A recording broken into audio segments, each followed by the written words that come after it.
Pagi, Pak. Ini gaji Anda bulan ini. Oh, terima kasih, Pak. Alhamdulillah, akhirnya gajian juga. Wah, 3 juta. Hah? Bayar kontrakan? Belanja istri? Perlengkapan dapur? Setoran motor, uang sekolah anak, pampers, susu dan bedak, bayar listrik, bayar air, servis motor, cuci kabel dan internet, keamanan, sampah. Sisa 100.000. Hah? Aduh, gimana nih nanti? Masa gaji habis? Baru aja dapat. Udah langsung bisa nabung nih. Tapi. Oh. Apabila seorang muslim memberi nafkah kepada keluarganya dan dia mengharapkan pahala dengannya, maka nafkah tadi teranggap sebagai sedekahnya. Oh, iya ya.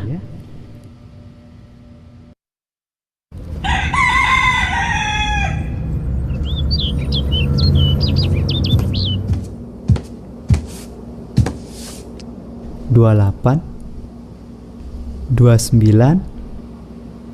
1.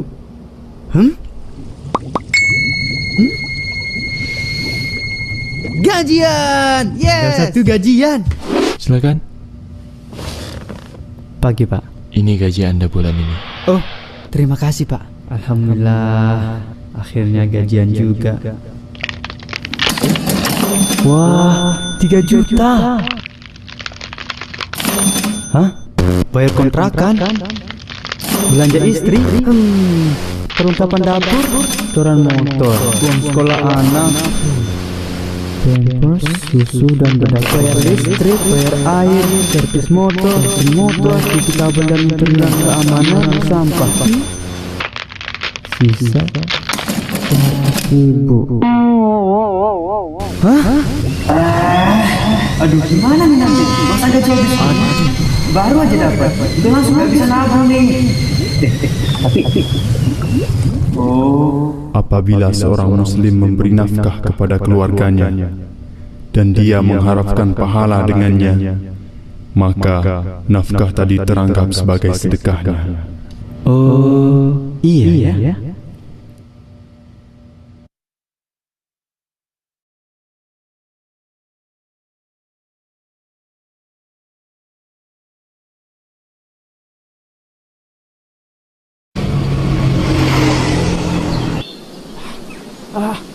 Ayam.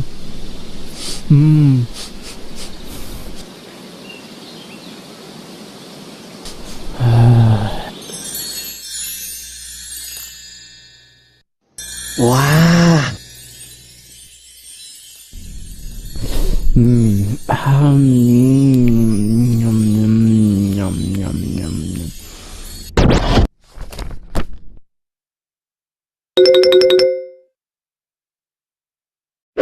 Wah. Bismillah. Apapun makanannya, yang penting bagaimana kita mensyukurinya.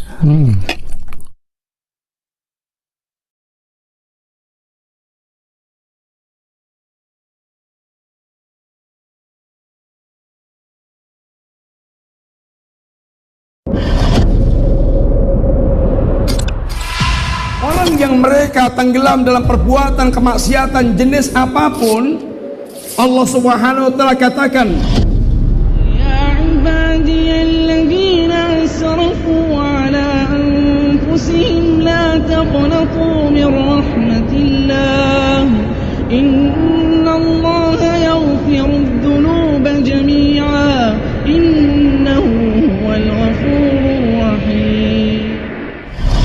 Allah katakan, wahai hamba-hambaku yang melampaui batas, wahai hamba-hambaku yang tenggelam dalam perbuatan maksiat, wahai hamba-hambaku yang mereka hari-harinya mereka mendurhakai Rabb-nya, jangan pernah Anda putus asa dari rahmat Allah Subhanahu wa taala. Allah akan terima taubatnya seorang hamba Malam yugharghir, selama nyawa itu belum sampai nyundul ke tenggorokan sini, maka sungguh Allah akan terima semua taubatnya para hamba tanpa kecuali. Dari yang dia musyrik, kemudian membunuh, kemudian berzina, kemudian dia bertaubat, seluruh taubat ini akan menghapuskan semua yang telah dia lakukan. Maka sungguh seorang mukmin, dia setiap tergelincir dari perbuatan dosanya, imannya akan betul-betul membuat dia gelisah, dan kemudian dia segera bertaubat kepada Allah Subhanahu wa taala. Lalu mereka pun beristighfar kepada Allah tentang dosa-dosa yang telah dia lakukan. Apa kata Allah tentang ibadur Rahman?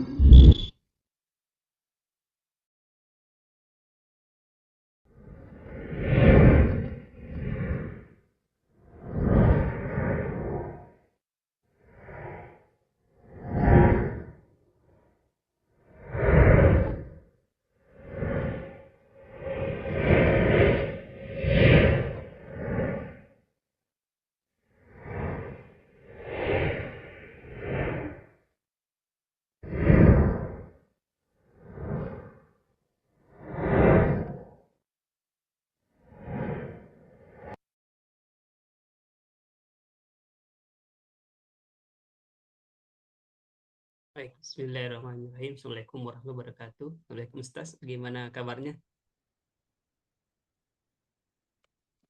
Apakah sehat Ustaz?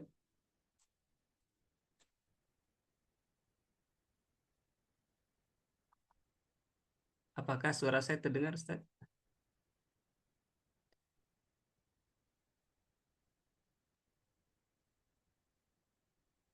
Apakah suara saya terdengar Ustaz? Oh ya, terdengar.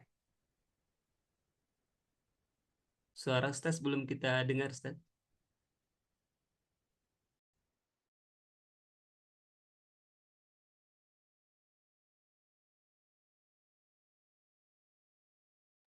Baik, mungkin kita bisa mulai Ustaz. Apakah suaranya terdengar? Bismillah.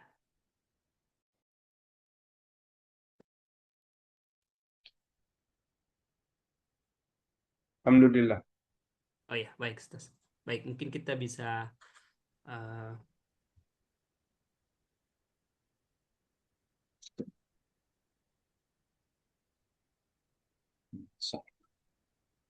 memulai ya. Kita bisa mulai. Mas Amin udah hadir juga ya Mas Amin?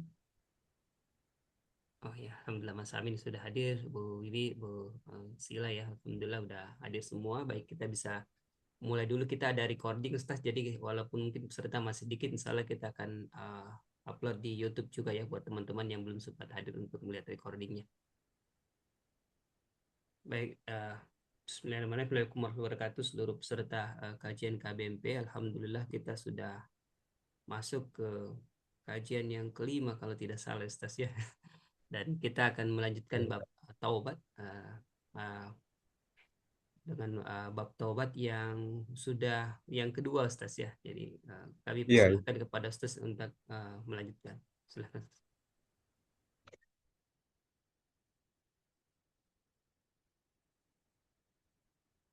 Bagaimana suara bagus? Alhamdulillah Ustaz. Jelas. Baik. Bismillah. Assalamualaikum warahmatullahi wabarakatuh. Alhamdulillahi rabbil alamin. Wa bihi nasta'in wa ala umur dunya wa din. Wassalatu wassalamu ala rasulillah wa ala alihi wa sahbihi wa man tabi'ahum bi ihsanin ila yaumiddin, amma ba'du.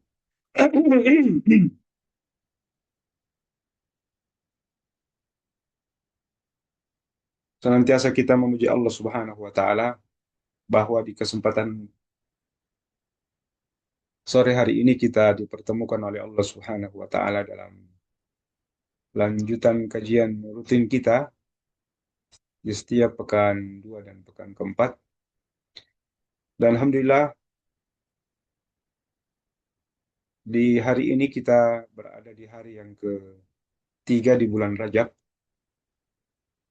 Artinya kita sudah berada di hari yang istimewa mendekati bulan Ramadan.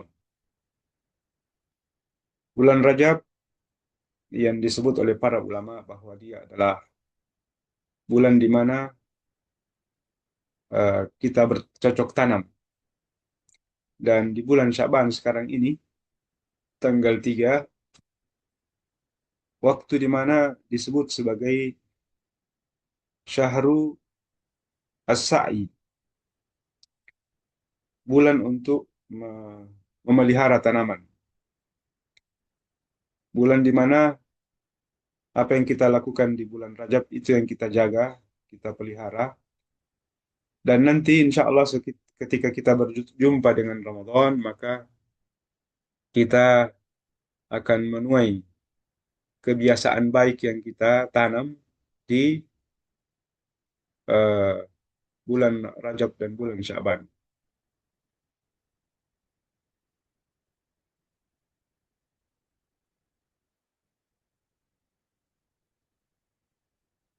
Jemaah yang dimuliakan Allah Subhanahu wa taala, dengan dekatnya Ramadan, kalau hari ini tanggal 3 Sya'ban, itu artinya kurang lebih 27 hari lagi ya Ramadan. Maka jemaah yang dimuliakan Allah Subhanahu wa taala, hendaknya kita banyak berharap kepada Allah Subhanahu wa taala dipertemukan dengan Ramadan, karena sesungguhnya di antara puncak kenikmatan, puncak kebahagiaan, puncak keberkahan, puncak peribadatan seorang hamba kepada Allah Subhanahu wa taala adalah di bulan Ramadan. Maka siapapun yang menginginkan kebahagiaan dunia dan kebahagiaan akhirat, maka hendaknya dia berdoa kepada Allah dipertemukan dengan bulan Ramadan. Karena dia adalah puncak hari-hari yang kita lalui di sepanjang tahun. Namun perlu diingat ada satu hadis Rasulullah SAW terkait dengan bulan Sya'ban. Ya, di mana Nabi SAW mengingatkan kita ya tentang kekhawatiran beliau akan bulan Sya'ban yang dilalaikan oleh kaum muslimin. Ya, bulan Sya'ban yang dilalaikan oleh kaum muslimin. Rasulullah SAW mengingatkan kita. Beliau bersabda bahwa sesungguhnya dzalika syahrun yakfulu an-nas anha. Bulan Sya'ban ini adalah bulan di mana manusia lupa atau lalai dengannya. Ya, dzalika syahrun yukfalu an-nas an. Ya, maka apa makna, apa maksudnya Rasulullah SAW menyebut bahwa ini adalah bulan di mana kita lalai. Ya. Lalu beliau mengatakan, wahuwa syahrun ya baina Ar-Rajab wa Sya'ban. Ya, bulan yang kita berada di dalamnya yakni Rajab dan Ramadan. Ya, Rajab dan Ramadan. Jadi bulan ini kata Rasulullah SAW, sabda Nabi SAW adalah bulan kelalaian. Maka ketika Nabi SAW mengingatkan kita, itu artinya jangan sampai kita lalai. Ya, jangan sampai kita lalai. Sehingga Nabi SAW mengatakan, huwa syahrun turfa'u fihil a'mal. Dia adalah bulan di mana amalan-amalan manusia itu diangkat. Ya, amalan kita oleh Allah Subhanahu wa taala di sepanjang tahun itu diangkat di bulan ini, di bulan Sya'ban ini. Ya, sehingga Rasulullah SAW mengatakan, fa uhibba ayyurfa'a amali wa ana sha'im. Maka saya suka jika amal saya diangkat ke langit oleh Allah Subhanahu wa taala dan saya dalam keadaan berpuasa. Ya. Hadits ini tentu diucapkan oleh Nabi SAW dengan latar belakang bahwa seorang sahabat bertanya, Ya Rasulullah, tidak ada puasa yang lebih banyak Nabi SAW berpuasa di dalamnya selain Ramadan, di mana eh, yang paling banyak Nabi melakukannya adalah di bulan Sya'ban ini. Maka Nabi SAW menyebut ini. Ya, dalika syahrun yughfalun nas anhu. Ya, baina Rajab wa Sya'ban turfahu fihi al-a'mal wa fa uhibba an yurfa amali wa ana shaim. Ya. Jadi bulan inilah yang disebut oleh Rasulullah SAW, ya, di mana beliau banyak melakukan puasa sebagaimana yang diriwayatkan oleh Ummul Mukminin Aisyah radhiyallahu anha, ya, bahwa tidak ada puasa yang dilakukan oleh Nabi SAW lebih banyak setelah Ramadan kecuali di bulan Sya'ban. Ya, maka ini semua menunjukkan bahwa Rasulullah SAW mencontohkan kepada kita bahwa ketika datang bulan Rajab, bulan Sya'ban, ya, terutama yang sudah sangat dekat ini, maka kita dianjurkan untuk banyak beribadah kepada Allah Subhanahu wa taala, dan yang dicontohkan oleh Nabi Shallallahu alaihi wasallam adalah banyaknya puasa beliau di bulan Sya'ban. Bahkan disebutkan hampir 1 bulan, ya, sekalipun tidak 1 bulan. Ya, karena Nabi SAW akan menyampaikan kepada kita menjelang dekatnya Ramadan, ada yang namanya bulan atau hari-hari uh, syak, yaumus syak. Hari-hari di mana kita ragu-ragu ini sudah masuk Ramadan atau masih Sya'ban.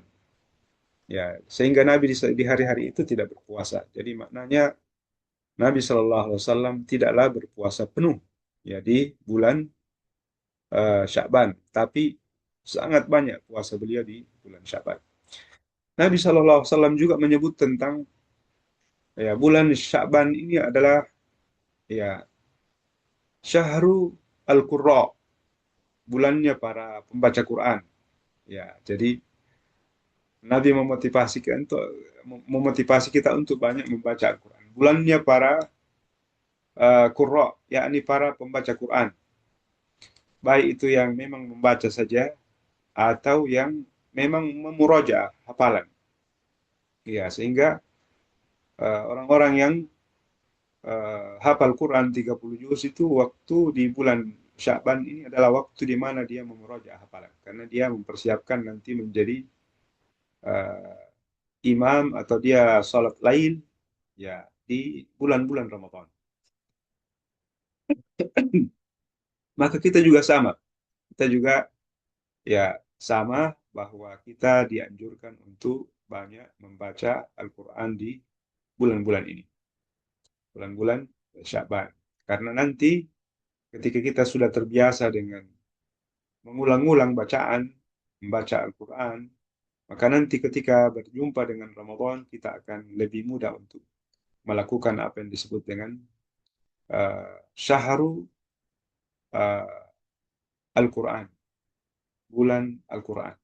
Ya, sehingga kita akan lebih banyak beradaptasi membaca Al-Quran. Ikhwan fillah, para jamaah yang dimuliakan Allah Subhanahu wa taala. Lanjutan materi kita di kesempatan ini tentu masih terkait dengan taubat, ya. Bahwa Allah Subhanahu wa taala senantiasa mengampuni taubat hambanya. Ya, dan hadits-hadits atau ayat-ayat yang kita sampaikan di pertemuan yang lalu menunjukkan bahwa setiap kita wajib untuk bertaubat kepada Allah Subhanahu wa taala dengan semua dosa kita. Baik dosa kecil apalagi dosa-dosa besar. Ya, sebab itu semua yang menghalangi kita untuk beribadah kepada Allah Subhanahu wa taala ketika datang Ramadan. Ya, sehingga setiap kita bukan karena mau datang Ramadan lalu kita bertobat. Karena Nabi SAW mencontohkan kepada kita bahwa beliau bertobat, ya, seperti yang kita sampaikan di pertemuan yang lalu, itu setiap hari 70 sampai 100 kali Rasulullah SAW memohon ampun kepada Allah Subhanahu wa taala. Tetapi secara khusus memang di Ramadan kita dianjurkan untuk banyak bertaubat. banyak memohon ampun kepada Allah Subhanahu wa taala. Semoga dengan itu menjadi sebab kita dimudahkan oleh Allah Subhanahu wa taala, diberi taufik untuk beribadah kepada Allah Subhanahu wa taala. Jamaah yang dimuliakan Allah Subhanahu wa taala, saya akan membacakan hadis yang ke-19 ya, atau hadis yang ke-20. Ya, kalau di bukunya Syekh Al-Utsaimin itu apa namanya? Hadis yang ke-20, tapi di hadis yang lain disebutkan di hadis ke-19. Baik. Ya, kita sudah menyaksikan di layar. Wa Inzirri ibnu Hubaish qala ataitu Sofwan ibnu As-Sal radhiyallahu anhu as'aluhu an massi ala al-haf ya hafain ya bukan hafin hafaini faqala ma jaa bika ya Zir ya Zir. Jadi fakultu, saya baca semua dulu. Fakultu ibtiga'u al-ilmi faqala innal malaikata tada'u ajnihataha li talibil ilmi ridha bima yatlubu. Fakultu innahu haka fi sadri al-massu ala kuffaini ba'dal ghaid wal baul wa kunta imra'a min ashabin Nabi sallallahu alaihi wasallam faji'ta as'aluka hal sami'tahu bi yadhkuru fi dhalika syai'. Jadi hadis ini dari sahabat Nabi SAW. Jadi dua sahabat Nabi SAW. Ya, satu namanya Zir ibnu Hubaish. Dia sengaja datang kepada Sofwan ibnu As-Sali. Dia datang sengaja ke beliau untuk bertanya kepada sahabat Nabi SAW ini, ya, Sofwan ya. Maka perkara yang beliau tanyakan, ya, tentu adalah perkara yang sangat penting. Tetapi sebelum dia datang, sebelum dia dipersilahkan untuk bertanya, ya, radhiyallahu anhuma, ada hal yang penting yang barangkali di garis bawahi. Ya, beliau mengatakan as'aluhu anil mas ala khaffiyin. Huffain ya, huffain bukan khaffiyin. Huffain. Ya, ma ja'a bika ya Zir. Ya, Zir namanya ya. Zir ibnu Hubaish. Fakultu ibtigha al-ilm, bahwa dia datang adalah untuk mencari ilmu. Ya. Maka apa yang dikatakan oleh Sofwan, beliau mengatakan bahwa sesungguhnya innal malaikata tada'u ajnihataha li talibil ilmi, bahwa malaikat itu meletakkan sayap-sayapnya, ya, untuk menghormati para penuntut ilmu. Radha bima yatlubu, dengan isyarat bahwa dia ridho dengan apa yang dia tuntut, apa yang dia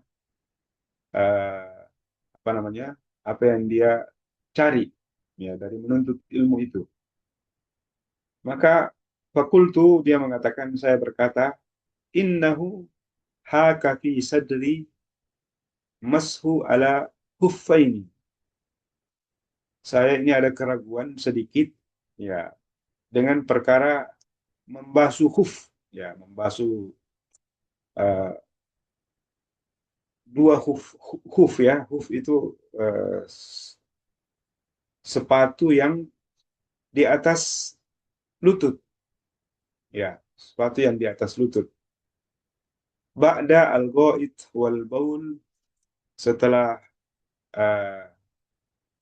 buang air besar dan buang air kecil. Wa kuntu, dan saya mengetahui bahwa Anda imra'a min ashabin Nabi sallallahu alaihi wasallam, dan engkau adalah salah seorang dari sahabat Nabi sallallahu alaihi wasallam. Faji'tu as'aluka, maka saya datang ini bertanya tentang itu. Hal sami'tahu yadhkuru fi dzalika syai'? Apakah engkau pernah mendengar dari Nabi sallallahu alaihi wasallam tentang perkara tersebut? Ya. Maka jamaah yang dimuliakan Allah Subhanahu wa taala, apa jawaban dari Sofwan tentang perkara ini? Ya, next. Ya. Beliau menyebutkan perkara yang penting untuk setiap kita mengetahuinya. Qala na'am. Kana ya'muruna idza kunna safar. Beliau mengatakan, betul, saya pernah mendengar apa yang Anda tanyakan itu dari Nabi sallallahu alaihi wasallam, di mana beliau memerintahkan kepada kami apabila idza kunna safaran, apabila kami safar, au musafirin, atau melakukan perjalanan jauh, alla tanzi'a kifafana thalathata ayyamin wa layalihinna illa min janabah. Untuk tidak melepas khuf kami, dua sepatu kami, ya kalau bisa disebut sepatu tapi ukurannya agak tinggi, untuk tidak melepas sepatu, ya, khuf itu jika safar itu 3 hari atau 3 malam, kecuali junub, ya, kecuali harus mandi besar, ya. Janabah itu artinya mandi besar, ya, jadi apa? Lakin min ghaid wa baul wa naumi fakultu hal sami'tahu yadhkuru fi al huwa syai'a. Ya. Maka akan tetapi dari apa namanya, buang air besar atau buang air kecil kemudian tidur, itu tidak perlu dilepas khuffain. Lalu jamaah yang dimuliakan Allah Subhanahu wa taala, beliau menyebutkan, ya, perkara itu dan sangat jelas, ya, di sini bahwa khuffain itu tidak dilepas kalau kita safar 3 hari 3 malam, selama 3 hari 3 malam. Dan dahulu itu kan tidak seperti kita, bahwa masjid itu kita masuk harus pakai sepatu, harus melepas sepatu, ya, karena terbuat dari marmer. Tapi dahulu masjid itu adalah masjid yang didapati ketika safar kan masih sedikit, ya, sehingga masjidnya masih terbuat dari tanah, sehingga pakai sepatu juga tidak masalah. Memakai sepatu itu perkara yang tidak masalah. Kemudian beliau mengatakan, qala na'am kunna ma'ar Rasulillah sallallahu alaihi wasallam fi safarin fa baina nahnu indahu idza nadahu a'rabiyyun. Beliau mengatakan, kunna ma'ar Rasul sallallahu alaihi wasallam, betul, kami pernah bersama dengan Rasulullah sallallahu alaihi wasallam dalam safar. Ya. Fa baina nahnu indahu idnadahu arabiyyun.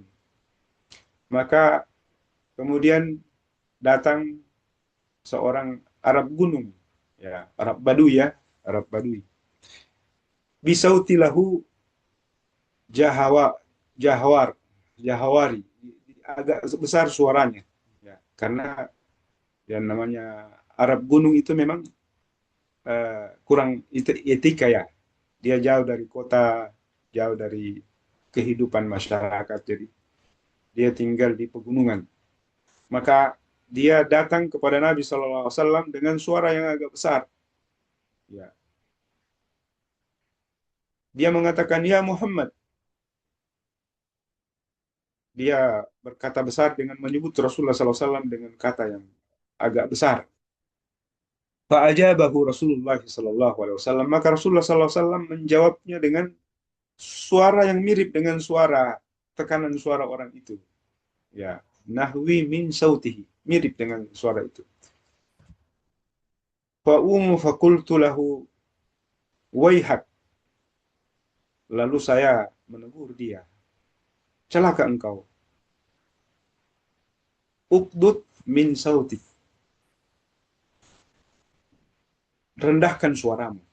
Fa innaka indan Nabi sallallahu alaihi wasallam. Karena kamu ini lagi berada di sisi Rasulullah sallallahu alaihi wasallam, di sisi Nabi Allah Subhanahu wa taala. Ya, faqad nuhiyat an hada. Maka dia kemudian tidak peduli dengan perkataan saya.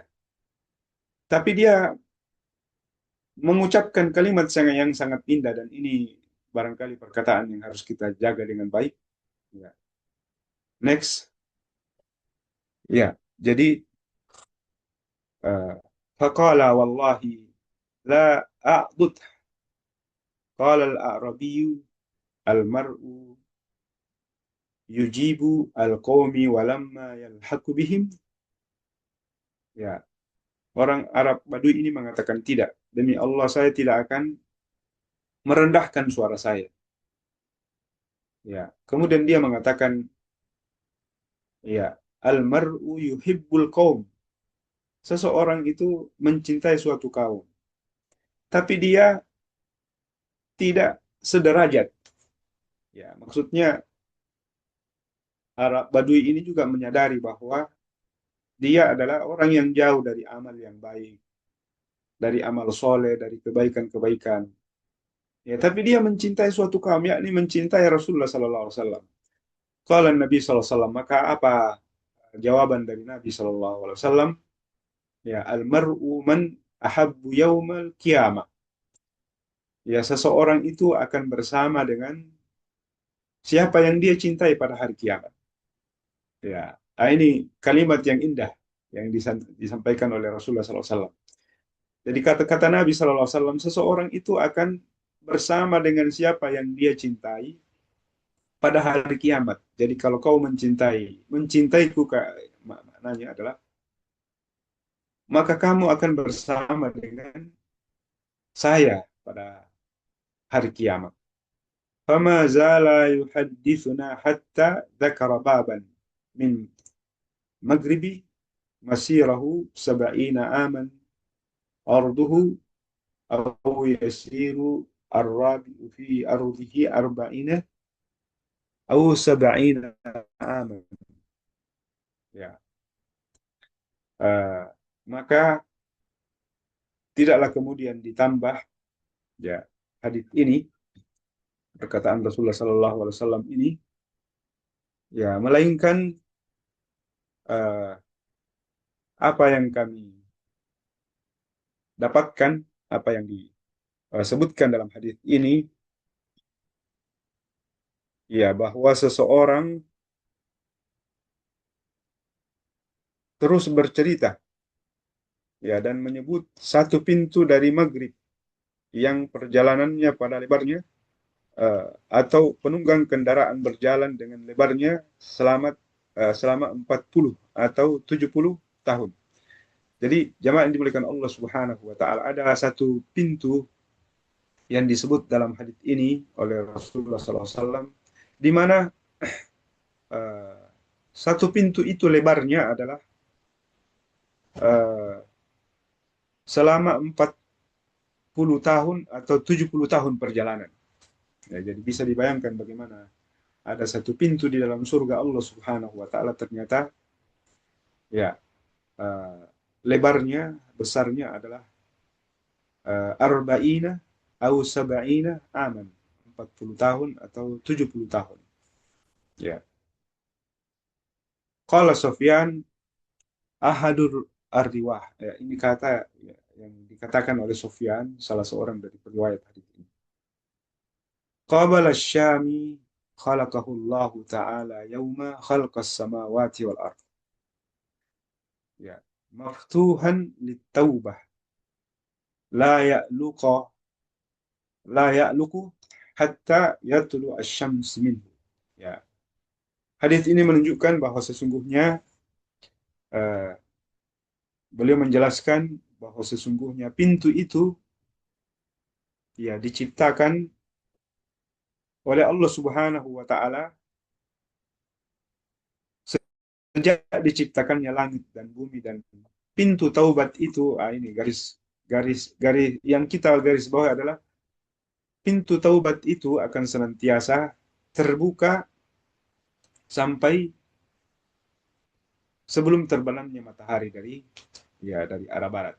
Rawahu at-Tirmidzi wa ghairuhu wa qala hadza haditsun hasan sahih. Ya, ini hadits yang disampaikan oleh beliau ini adalah hadits yang hasan sahih. Ya, jadi riwayatnya insyaallah adalah sahih. Jemaah yang dimuliakan Allah Subhanahu wa taala, di antara faidah hadits yang kita dapatkan dari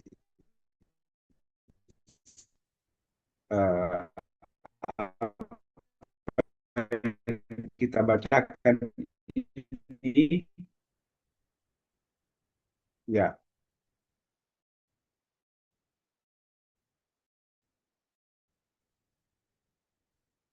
yang pertama bahwa sesungguhnya ya kepada Allah Subhanahu wa taala. Ya. Kemudian bahwa sesungguhnya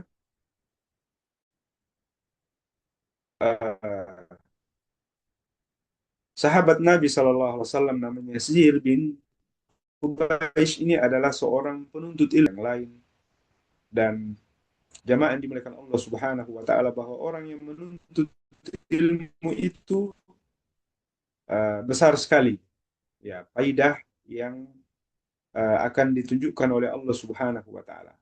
Dan makna dari ilmu yang dituntut adalah tentu ilmu agama, karena tadi yang ditanyakan adalah perkara khuffain, ya, bagaimana membasuh khuffain. Dan jemaah yang dimuliakan Allah Subhanahu wa taala,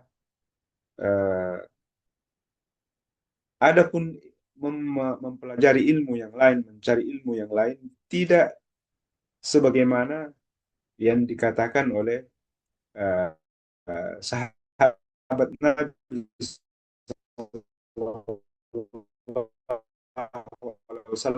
Sofwan,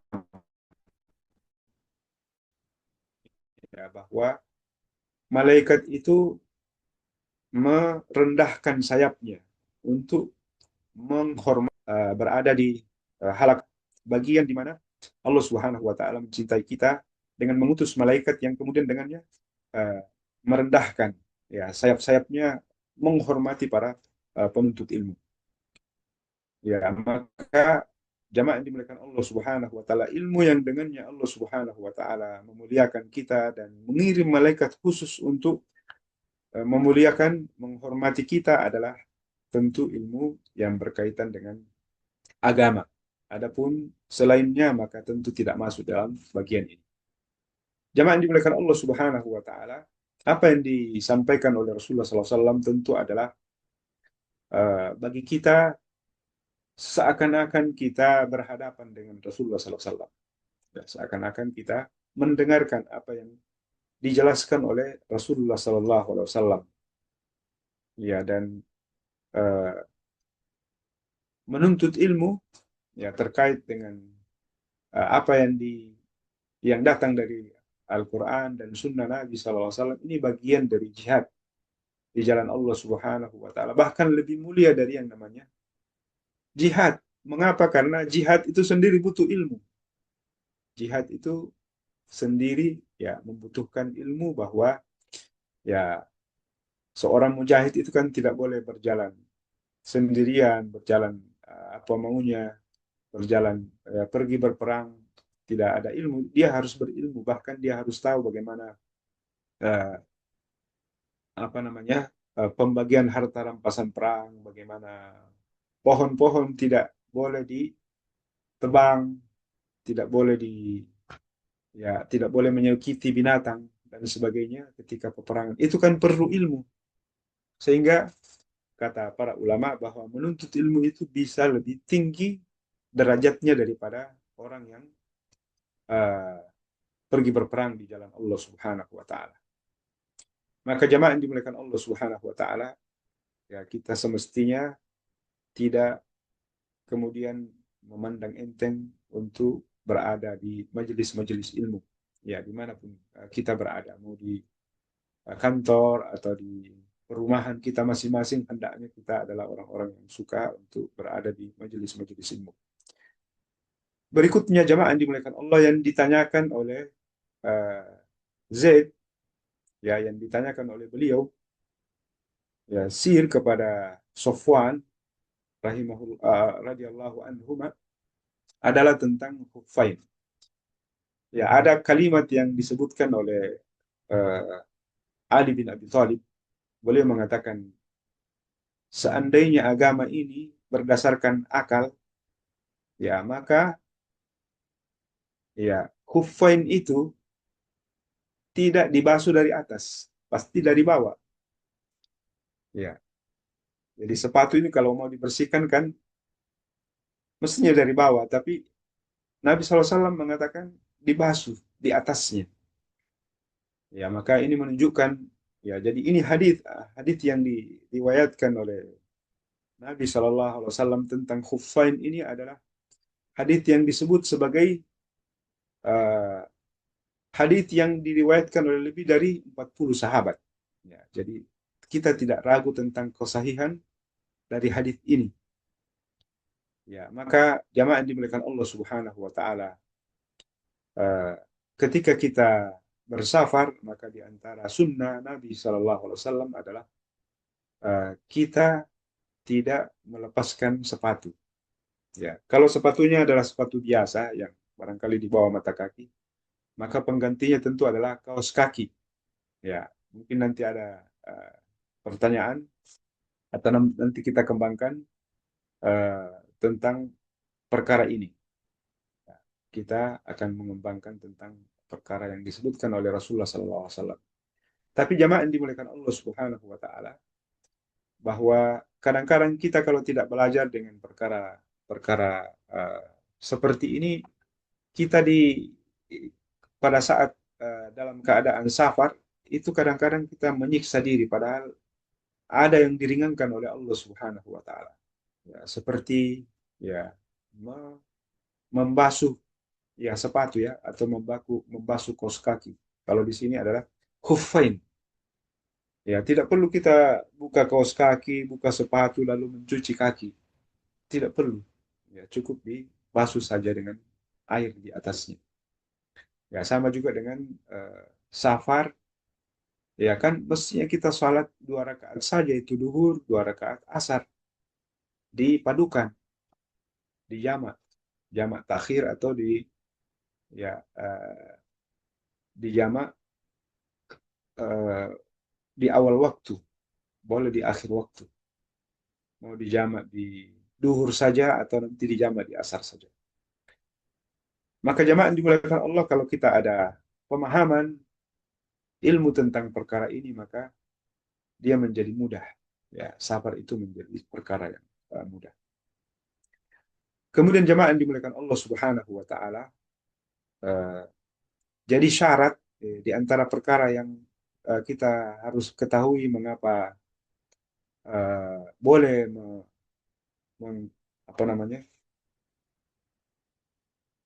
mengusap khuf, ya, 2 khuf itu adalah bahwa memang waktu kita terakhir menggunakan khuf itu atau kaos kaki itu atau sepatu itu, kita dalam keadaan suci. Ya, sehingga setelah itu boleh kita usap, ya, sepatu atau kaos kaki boleh kita usap. Tidak perlu ya dibuka, ya, ketika ketika kita berwudu lagi, ketika batal wudu. Ya.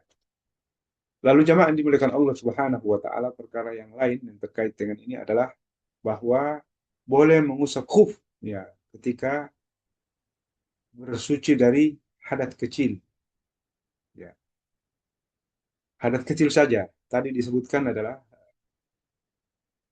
eh, buang air besar, buang air kecil, atau batal karena ketiduran atau tertidur.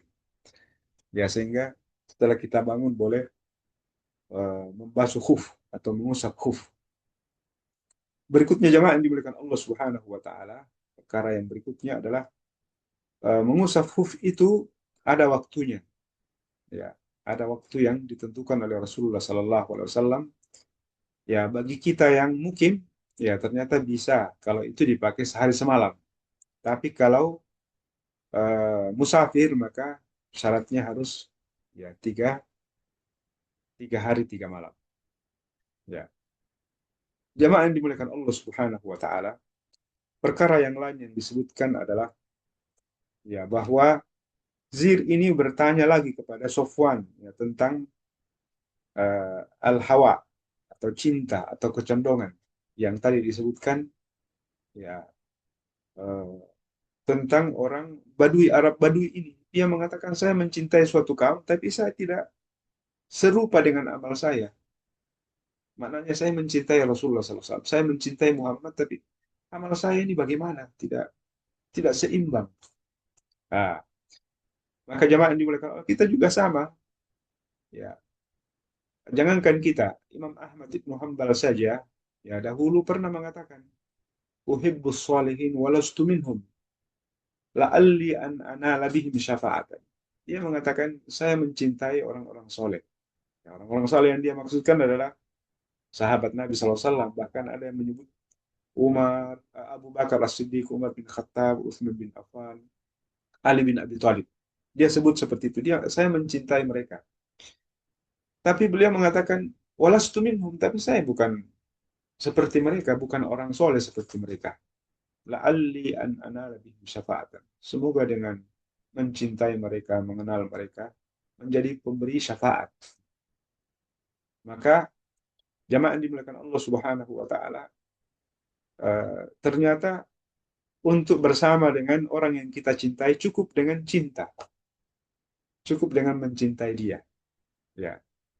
Jadi jamaah yang dimuliakan Allah, kita mencintai Nabi Shallallahu Alaihi Wasallam, maka insya Allah kita akan bersama dengan beliau. Tapi jangan dipermainkan. Ya, tidak apa-apa saya mencintai artis Amerika, ya dia sebut namanya dan sebagainya. Ya, yang penting saya bertemu dengan dia. Tidak boleh mencintai orang kafir, tidak boleh mencintai orang selain dari kaum muslimin. Jamaah yang dimuliakan Allah Subhanahu wa taala. Yang harus kita cintai lebih dari mencintai siapapun adalah Rasulullah SAW. Jika cinta kita benar seperti itu, maka insya Allah kita akan ya almar'u man, seseorang itu akan bersama dengan man ahabba, siapa yang dia cintai. Jamaah yang dimuliakan Allah Subhanahu wa taala, orang Arab ini tadi itu kan orang Arab Badui sempat mengangkat suara, ya, dan itu tidak boleh sebenarnya kan. Sahabat saja ya sangat beradab kepada Nabi Shallallahu Alaihi Wasallam. Makanya Allah Subhanahu Wa Taala berfirman, Ya ayyuhalladzina amanu la tarfa'u aswatakum inda Rasulillah, ya, fawqa sautin Nabi, wa la tajharu bil qawli kajahri ba'dikum li ba'd. Ya, jangan kalian mengangkat suara kalian di sisi Nabi Shallallahu Alaihi Wasallam, ya, dan jangan engkau berkata kepadanya dengan suara keras, ya, sebagaimana kerasnya suara sebagian dari kalian kepada yang lain. Ya, mengapa? Agar kemudian, ya Allah Subhanahu Wa Taala mengatakan agar kemudian pahala kalian itu, amalan kalian itu tidak tidak sia-sia, ya, atau bahkan dihapus. Pahala kita ketika mengangkat suara lebih dari suara Rasulullah SAW ini bisa dengannya kemudian menghilangkan pahala kita, ya, menghapus pahala kita di sisi Allah Subhanahu wa taala. Jamaah dimuliakan Allah Subhanahu wa taala, hal yang lain yang barangkali perlu untuk menjadi perhatian kita, ya,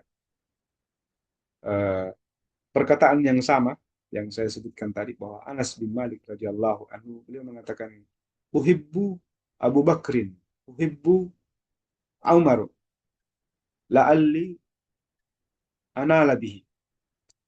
Saya mencintai Abu Bakar, saya mencintai Umar, saya mencintai Uthman, dan semoga saya bersama dengan dia. Ya, maka kalimat ini boleh kita ungkapkan, bahwa saya mencintai Rasulullah, saya mencintai Abu Bakar, saya mencintai Umar bin Khattab radhiyallahu anhu, dan niscaya kita akan bersama dengan siapa yang kita cintai. Jemaah dimuliakan Allah Subhanahu wa taala, terkait dengan apa yang kita sampaikan tadi, ya, ditutup dengan bahwa taubat itu tidak akan tertutup sampai, ya, terbenamnya matahari di ufuk barat. Ya, jadi taubat seorang hamba, kalau dia tidak mempersekutukan Allah Subhanahu wa taala, insya Allah, ya, tetap akan diampuni oleh Allah Subhanahu wa taala. Bagaimana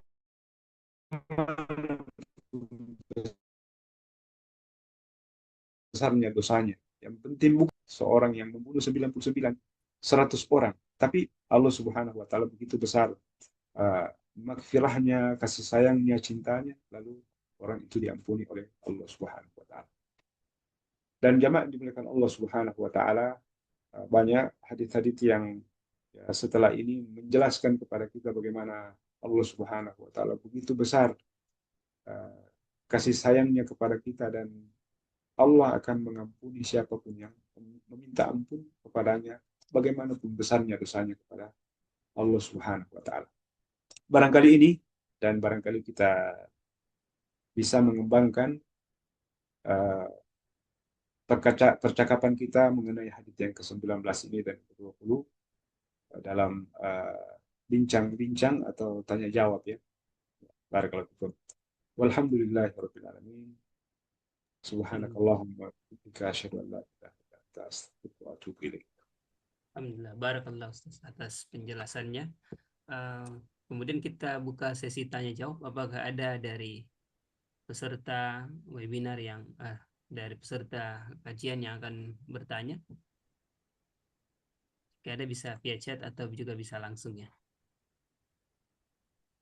Kalau belum ada, mungkin dari saya, Ustaz, yang pertanyaan yang lalu sebenarnya terkait dengan tanda-tanda diterima taubat. Apa saja tanda-tanda utama taubat itu sudah diterima? Karena kadang-kadang banyak orang tergelincir dengan dosa yang sama, bertobat lagi, tergelincir lagi.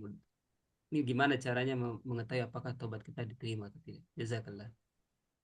Barakallahu. Ya, ini pertanyaan yang cukup bagus, insya Allah, dan ini adalah hal yang, ya, memang semestinya kita mengetahuinya. Ya, seorang hamba Allah Subhanahu wa taala ketika dia bermaksiat kepada Allah Subhanahu wa taala, maka dia, sebagaimana yang dicontohkan oleh Nabi SAW, berusaha untuk kembali kepada Allah, bertobat kepada Allah Subhanahu wa taala. Ya. Tanda bahwa taubat dia diterima oleh Allah Subhanahu wa taala tentu, ya, bahwa dia yang pertama dengan mudah dia meninggalkan dosa yang dia lakukan. Ya. Ketika dia bertaubat kepada Allah, maka dia akan mudah untuk tidak melakukan itu. Yang kedua, tentu dia akan merasakan bagaimana dekatnya hubungan dia dengan Allah Subhanahu wa taala. Ya, jadi seseorang, ya, ketika dia beribadah kepada Allah Subhanahu wa taala, sulit merasakan yang namanya khusyuk, ya merasakan nikmatnya ibadah itu karena terhalang dosa. Sehingga tatkala dia ya eh, memohon ampun kepada Allah Subhanahu wa taala, lalu Allah Subhanahu wa taala menerimanya, maka yang dia rasakan sebagai bukti bahwa Allah menerima eh, apa istighfarnya, menerima permohonan ampunnya kepada Allah Subhanahu wa taala, maka dia akan merasakan bagaimana eh, nikmat dia beribadah kepada Allah Subhanahu wa taala. Berikutnya tentu ya apa yang kita sampaikan di pertemuan yang lalu, eh, yang ada dalam benaknya adalah dia eh, berpindah, hijrah, ya, berpindah dari kebiasaan lamanya. Ya, kalau kemudian orang-orang di sekelilingnya adalah hal yang dengannya dia khawatir tergelincir lagi, maka dia meninggalkan itu. Dia kemana? Dia mencari kawan yang baik. Dia mencari kawan yang baik. Sebagaimana yang kita sebutkan kemarin, ya bahwa seorang ulama menyampaikan kepada orang yang membunuh 99 orang lalu menggenapkan 100 orang, lalu beliau mengatakan, Anda diampuni Allah Subhanahu wa taala. Tapi syaratnya Anda harus berpindah tempat. Tinggalkan kampungmu dan jangan kembali ke kampungmu. Pergi ke kampung sana. Sebab di kampung sana ada orang soleh. Ya, jadi kalau bisa orang yang bertaubat kepada Allah Subhanahu wa taala supaya dia merasakan bagaimana nikmatnya taubat, nikmatnya beribadah kepada Allah Subhanahu. Dia hijrah. Dia mencari teman yang baik, dia mencari lingkungan yang baik, yang dengannya dia aman, agar dia tidak kembali lagi ke maksiatnya yang dahulu dia pernah lakukan. Ya, jadi dia mengamankan diri. Jadi dia tidak cukup dengan doa, ya Allah, kuatkan diri saya untuk meninggalkan kemaksiatan. Tapi dia sendiri berusaha bagaimana agar mencari lingkungan yang baik, mencari teman yang baik. Lalu berikutnya tentu dia selalu memotivasi dirinya dengan hal-hal yang baik, ya, yang bertentangan dengan maksiat yang dia tinggalkan. Ya, sehingga dia tahu, oh ternyata bagaimana kemurkaan Allah Subhanahu wa taala ketika melakukan dosa ini. Ya, bagaimana kemarahan Allah Subhanahu wa taala ketika melakukan dosa ini. Bagaimana Nabi SAW ternyata bahwa dalam ajarannya ya menjaga 5 perkara. Ya, menjaga 5 perkara, menjaga akal, menjaga harta, menjaga nasab, menjaga din, juga menjaga nafs, ya, hati. Ya, hal yang bisa merusak 5 perkara ini, bagaimana kita bisa meninggalkan, katakanlah nasab, ya, menjaga keturunan. Maka agama ini melarang kita untuk melakukan perzinahan, bergaul bebas dan sebagainya. Menghilangkan akal, agama ini melarang kita untuk minum minuman khamar, minuman keras, karena itu bisa menghilangkan akal kita. Ya. Begitu juga dengan perkara-perkara yang barangkali dengan narkoba dan sebagainya. Mengapa dilarang? Karena memang agama ini melindungi, ya, umatnya dari kerusakan-kerusakan itu. Ya. Maka jamaah dimuliakan Allah Subhanahu wa taala, orang yang bertobat kepada Allah Subhanahu wa taala, tandanya dia tahu betul apa bahaya ketika dia kembali ke maksiat itu dan berusaha memotivasi dirinya dengan ilmu yang dia pelajari untuk meninggalkan, ya, maksiat itu dan kembali kepada Allah Subhanahu wa taala. Saya kira itu kira-kira tanda yang atau hal yang bisa dilakukan ketika kita sudah bertaubat kepada Allah Subhanahu wa taala. Itu, Ustaz. Ya, jazakallah, Ustaz. Ada 2 pertanyaan lagi, Ustaz. Semoga masih cukup waktunya. ini menarik karena tadi Ustaz bahas terkait dengan khuf yang banyak hubungannya dengan safar ya, Ustaz, penggunaan khuf ini. Nah, tadi ini ada Ustaz Ayo. kawan kita Sila Karina yang bertanya terkait dengan dalam safar kan diberikan kemudahan ya, Ustaz, bisa kita jamak, kadang kita bisa qasar ya. Nah, bagaimana jika kita tidak mengambil kemudahan-kemudahan tersebut ya, Ustaz? Jadi misalnya tetap sholatnya tidak dijamak atau tetap jumlahnya tetap 4 rakaat, tidak diringkas menjadi 2 rakaat. Kira-kira hukumnya seperti apa? Kira-kira kapan boleh dilakukan hal tersebut? Apakah ada batasannya atau tidak, Ustaz? Tadi putus-putus ya. Ya, tapi saya Bisa bisa tangkap barangkali. dari chatnya aja, Ustaz. Iya, iya, iya. Jadi perkara uh, yang kadang-kadang kita lakukan ketika safar sebenarnya memberatkan kita karena tidak paham, tidak belajar fikih, tidak belajar tentang bagaimana sunnah-sunnah Nabi SAW ketika safar. Ya, jadi Rasulullah SAW menganggap orang yang safar itu ya ketika dia mungkin melakukan hal-hal yang baik maka dan itu rutin dia lakukan, maka ketika dia safar dia tetap dianggap melakukannya. Maka ya katakanlah kita ketika safar itu kan mungkin susah untuk melaksanakan sholat berjamaah ya, atau apa namanya, sulit untuk melakukan ibadah-ibadah yang lain. Tetapi ketika apa namanya, ketika kita safar maka Allah Subhanahu wa taala dan Rasulnya memuji kita dengan tetap memberikan pahala sebagaimana pahala ketika kita mukim ya, karena kita menjaga. Lalu ketika safar diberi keringanan seringan-ringannya ya, seperti sholat ya, diperintahkan untuk menjamak dan mengkasar ya, memadukan antara dua salat ya.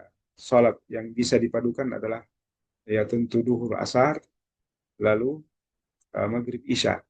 Kalau maghrib tentu tetap 3 rakaat, kalau isya 2 rakaat. Tapi duhur asar itu bisa dijamak dengan dua-dua. Ya, adapun subuh ya karena dia sendiri, ya tentu dia dilaksanakan sendirian. Kemudian jamaah yang dimuliakan Allah Subhanahu wa taala, itu bisa dijamak takdim dan dijamak takhir, bisa di awal waktu. Ketika kita sudah safar, lalu kita punya keluangan waktu di awal waktu, maka kita boleh mentakdimnya, melakukannya di awal waktu.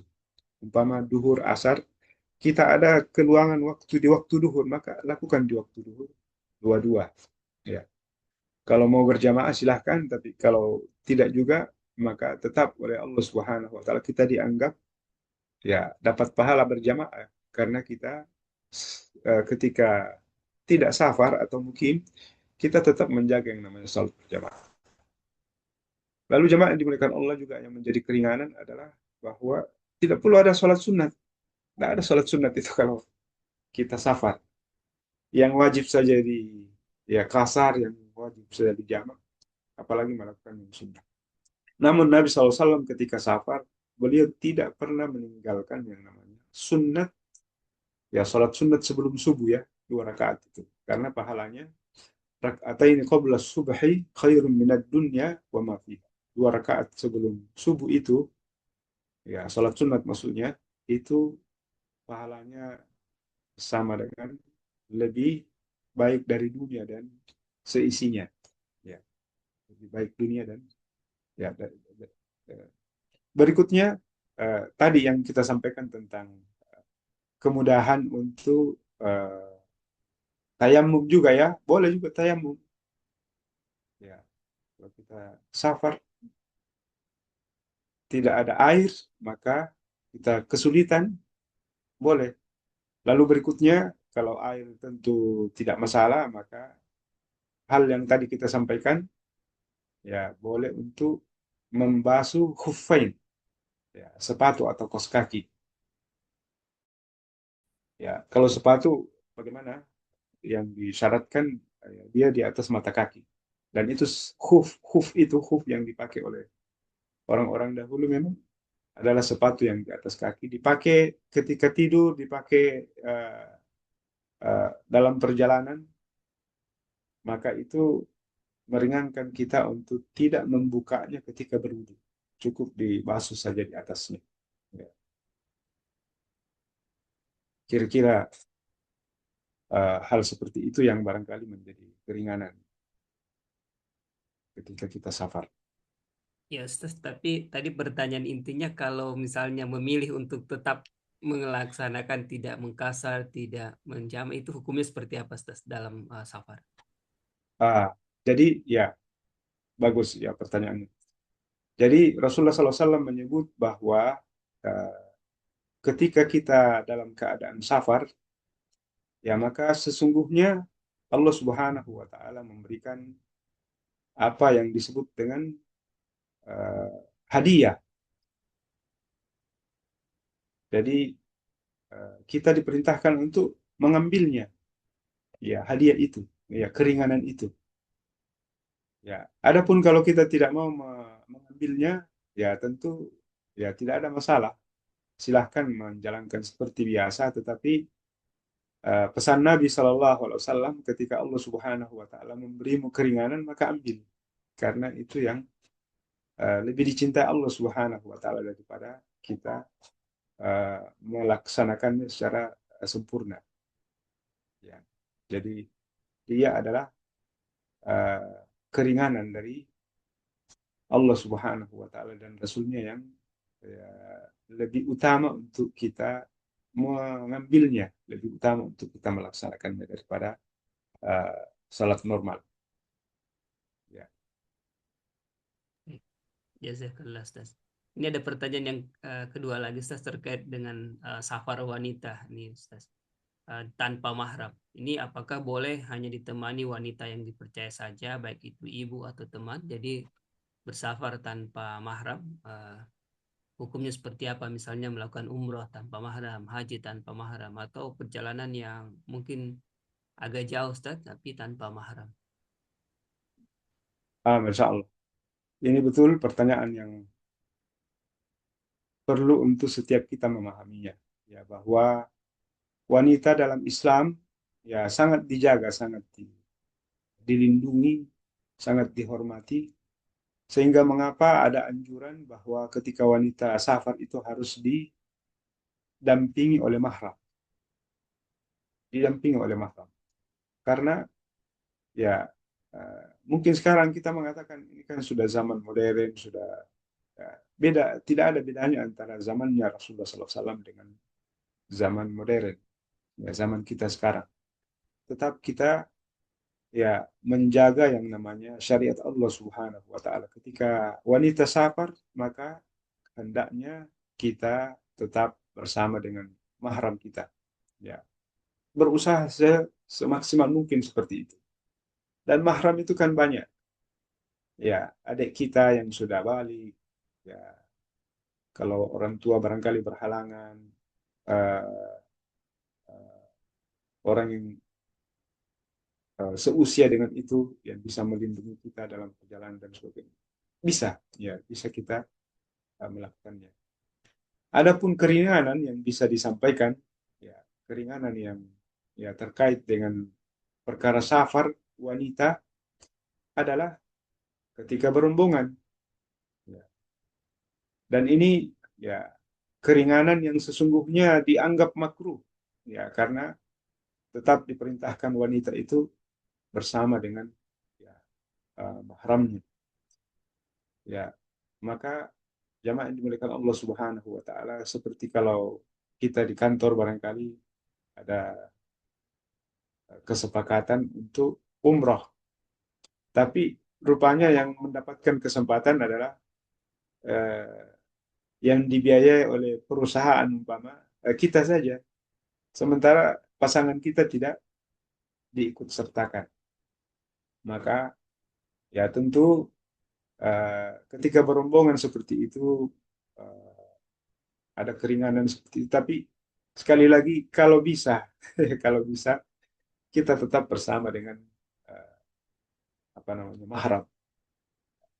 Jadi sama kalau kami di pesantren ini ya ketika safar ya karena banyak ya santriwati, tidak ada masalah dia kan dia rombongan. Tidak perlu orang tuanya mengatakan anak saya mau safar saya harus menemani. Tidak perlu karena dia berombongan dan tentu ada yang menjaga, ada panitia, ada penanggung jawab, ada wali kelas dan sebagainya. Kita juga kalau safar tentu ada umpama umroh, ada penanggung jawabnya, ada yang ya senantiasa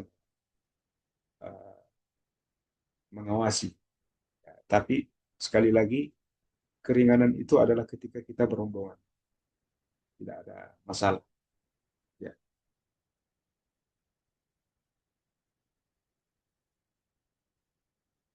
Jazakallah khair Ustaz, karena mungkin waktunya sudah cukup, kita bisa tutup majelis ini dengan doa kafaratul majlis. Subhanakallahumma wa bihamdika, asyhadu an la ilaha illa anta, astaghfiruka wa atubu ilaik. Jazakallah khair Ustaz, dan kegunaannya insyaallah nanti kami akan kirimi juga buku ya sesuai dengan janji di awal. Jazakallah khair. Insyaallah kita ketemu di pekan kedua dan keempat di bulan berikutnya. Insya Allah. Assalamualaikum warahmatullahi wabarakatuh. Waalaikumsalam.